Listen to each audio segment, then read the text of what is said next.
Indian Bank women officer harassment allegations.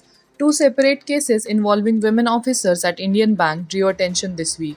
In one case, a chief manager posted at the Nagpur zonal office released a video alleging workplace harassment, excessive CCTV surveillance, public humiliation, interference in leave approvals, and mental distress caused by a senior official.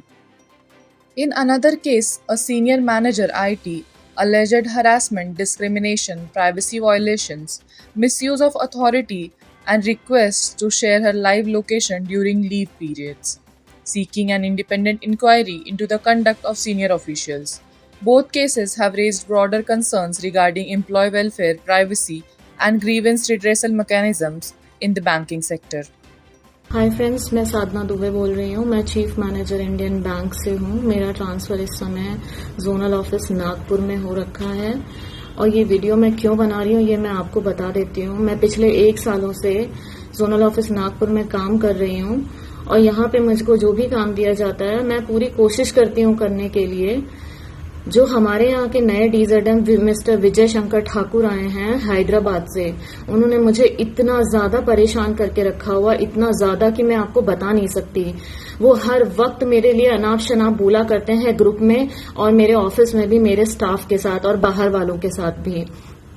इतना ही नहीं, उन्होंने कई बार मुझे mobile पे अपने access ले रखा हुआ है जोनल ऑफिस के कैमरे का और जूम कर करके देखते हैं कि मैं क्या काम कर रही हूँ, मैं कितनी देर सीट पे बैठी हूँ, मैं कितनी देर उठ के गई हूँ, मैं किसके साथ बात कर रही हूँ, मैं कौन सी लोन की फाइल पढ़ रही हूँ, मैं कस्टमर्स से फॉलो अप कर रही हूँ कि नहीं कर रही हूँ, मैं ब्रांचेस से फॉलो अप कर रही हूँ कि नहीं कर रही हूँ, मैंने शाम को कितना काम किया है वो मुझे उन्हें रिपोर्ट करके जाना होता है। मैं रिपोर्ट करती हूँ, मैं कभी कभी भूल जाती हूँ, उसके लिए मुझे वो बहुत ज्यादा अनाप शनाप बोलते हैं। वो ऑफिशियली मुझे नहीं, वो मुझे अनऑफिशियली तंग करते हैं। अगर कोई भी कस्टमर या स्टाफ या फिर CA या फिर कोई भी बंदा जो बैंक से रिलेट करता है बाहर से मुझसे मिलने आ जाता है तो वो वीडियो में देखते हैं कि मैं कितनी देर उस बंदे से बात कर रही हूँ और मुझसे बुला के पूछते हैं तुम किसके पास बैठी थी, तुमने क्या बात की, क्यों बात की तुमने, वो कौन था, कहां से आया था।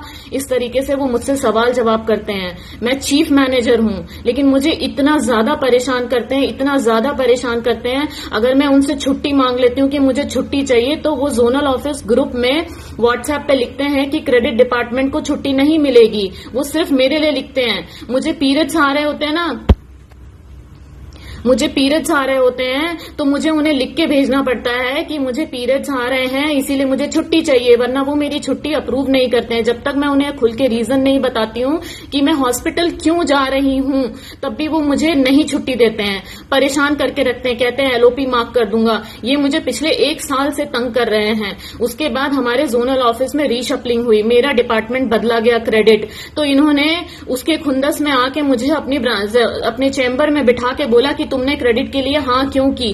तो मैंने कहा आप मुझे कोई भी काम दे दीजिए, उसके लिए मैं हाँ ही करूंगी, ना नहीं करूंगी, क्योंकि वो काम मैं कर सकती हूँ। ये मैं अपने आप में जानती हूँ अपने आप को। मैं चाहे कितना भी आउटपुट देने की कोशिश करूं लेकिन फिर भी वो मेरे काम में कमी निकाल के मुझे रोज शाम को अपने चेंबर में बुलाते हैं और मुझसे ये कहते हैं कि तुम काम करने का ढोंग करती हो, तुम दिखावा करती हो, तुम काम चोर हो 1 नंबर की। हमारे जोनल ऑफिस में 3 और चीफ मैनेजर हैं लेकिन उनसे इस तरीके का बर्ताव नहीं किया जाता क्योंकि वो आदमी चीफ मैनेजर हैं और मैं औरत चीफ मैनेजर हूं।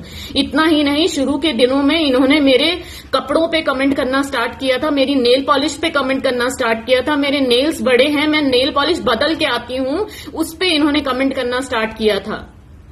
मैं बहुत परेशान हो गई हूँ। मैंने अपने हायर अथॉरिटीज को कई बार कंप्लेन की पर उधर से मुझे कोई सोल्यूशन नहीं मिला। मुझे पता है मुझे आज भी कोई सोल्यूशन नहीं मिलेगा और मुझे सोल्यूशन नहीं चाहिए। ये मैं बस इसलिए बता रही हूँ क्योंकि इस तरह की मानसिकता वाले बीमार आदमी जब हमारी ऑर्गेनाइजेशन में होते हैं तो वो अपने आसपास के लोगों को भी बीमार बनाते हैं, उनको परेशान करते हैं, मेंटली टॉर्चर करते हैं। रात के 10-10 बजे व्हाट्सएप ग्रुप में मैसेज करते हैं तुम करके, पर्सनली मुझे हैरेस करते हैं ये लोग। और ये जोनल ऑफिस के सारे लोग साक्षी हैं जो इस समय पोस्टिंग में हैं किसी से भी पूछा जा सकता है, मुझे किसी के सपोर्ट की जरूरत नहीं है, मेरे पास सारे प्रूफ्स हैं। जब कैमरे में मैं ठीक से दिखती नहीं थी तो इन्होंने छुट्टी वाले दिन कैमरे का एंगल चेंज करा के मेरे सर के ऊपर कैमरा लगाया, और मैं दिन भर में क्या क्या मोबाइल में सर्फिंग करती हूँ वो इनके पास सारी डिटेल होती थी, क्योंकि ये जूम करके मेरे को स्पेसिफिकली देखते थे। ऊपर से मुझसे कहते थे कि शाम तक तुमने किस किस को कॉल किया है उसकी कॉल डिटेल्स मेरे को चाहिए, मैं पूरी कॉल डिटेल देखूंगा कि तुमने क्या क्या किया है पूरे दिन में। तो अब ये मेरी कॉल डिटेल्स देखेंगे कि मैं पूरे दिन किससे बात करती हूँ। इनको ऑब्जेक्शन होता है मैं किसी के पास खड़े होकर बात करती हूँ। जब मैं रिव्यू मीटिंग में रहती हूँ तो ये नहीं चाहते हैं कि मैं रिव्यू मीटिंग में रहूं। जब मैं किसी भी मीटिंग में जाती हूँ तो ये कह देते हैं तुम जाओ, तुम्हारी जरूरत नहीं है, मैं देख लूंगा। और ऊपर के जो एजेंडाज होते हैं ना वो भी ये मुझे डिस्कस नहीं करते हैं, मुझे नहीं बताते हैं, कोई भी चीज छुपा के रखते हैं। फिर जब सीईओ से फोन आता है being a chief manager of the department, तब मुझे पता चलता है कि ये चीजें मीटिंग में डिस्कस की गई हैं। ये मेरी इमेज पूरी तरीके से मलाइन करना चाहते हैं प्रोफेशनली। ऊपर से मुझे पर्सनली इन्होंने इतना ज्यादा टॉर्चर करके रखा है कि मैं इनकी वजह से कई बार डिप्रेशन में जा चुकी हूं। मैं 2 मंथ्स प्रेग्नेंट थी, मैंने इन्हें बताया था कि मैं प्रेग्नेंट थी, उस समय भी इन्होंने मुझे इतना टॉर्चर किया कि स्ट्रेस की वजह से मेरा मिसकैरेज हो गया 2 मंथ्स के बाद।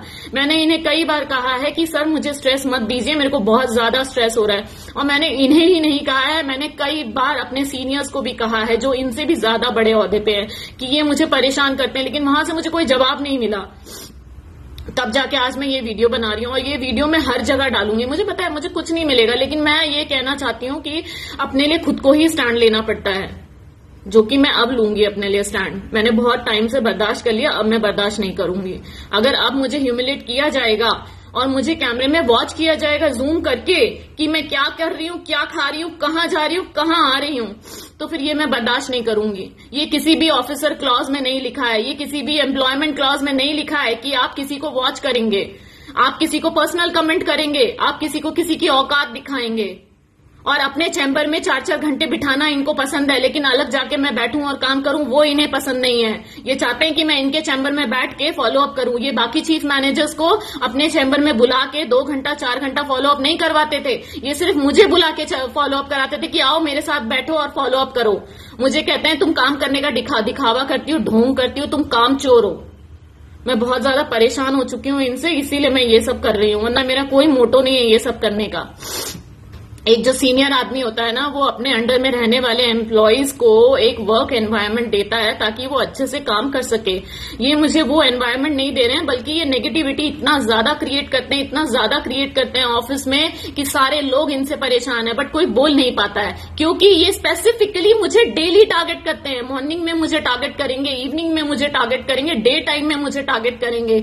और जब सीनियर्स के सीईओ से या एफजीएमओ से कॉल आते हैं, उसके बाद ये मुझे बुला लेते हैं कि आइए कॉल आया है, बात करना है। जब किसी सीनियर से कम्युनिकेशन करना होता है तो ये मेरा यूज करते हैं, बोलते हैं तुम बात करो।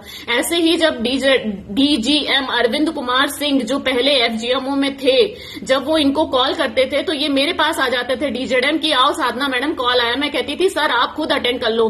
तो ये क्या कहते हैं खुलेआम कि वो डीजीएम को आपसे बात करना पसंद है, आप उनको पसंद है, इसीलिए वो कॉल करते हैं आपसे बात करने के लिए, हमसे बात करने के लिए नहीं। क्या ये कमेंट शोभा देता है इस आदमी को कि ये आदमी मुझे ये बता रहा है कि दूसरे आदमी को मेरे से बात करना पसंद है?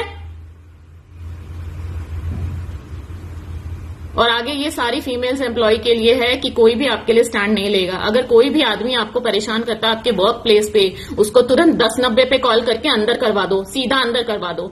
क्योंकि आपके ऑर्गेनाइजेशन में खाली ना कंप्लेन होंगी और इंक्वायरी होंगी और कुछ नहीं हो सकता ऐसे आदमियों के लिए। और ऐसे मैंने बहुत सारे आदमी देखे हैं। और अगर हम औरतें आवाज उठाती हैं, कुछ भी बोलती हैं, तो सब यही कहा जाता है कि ये खराब है, औरत खराब है। आदमी खराब नहीं, आदमी तो बहुत अच्छा है, बहुत अच्छा है आदमी। वो आदमी बहुत अच्छा है जो औरत के सर के ऊपर कैमरा लगा लेता है और औरत को दिन भर बैठ के देखता है। वो आदमी बहुत अच्छा है जो औरत की कॉल डिटेल्स मंगवाता है कि ये किस किस से बात करती है। वो आदमी बहुत अच्छा है जो बोलता है कि तुम किससे बात कर रही थी, किसके साथ हंस रही थी, इतनी तकलीफ है उसे मेरे से। इतना हैरेसमेंट मेरे 14 इयर्स के करियर में कभी नहीं हुआ। मेरे बहुत अच्छे अच्छे बॉसेस रहे हैं जिनके साथ मैंने काम किया है। कभी किसी बॉस ने मुझे इस तरीके से हैरेस नहीं किया जिस तरीके से इन्होंने मुझे हैरेस किया है।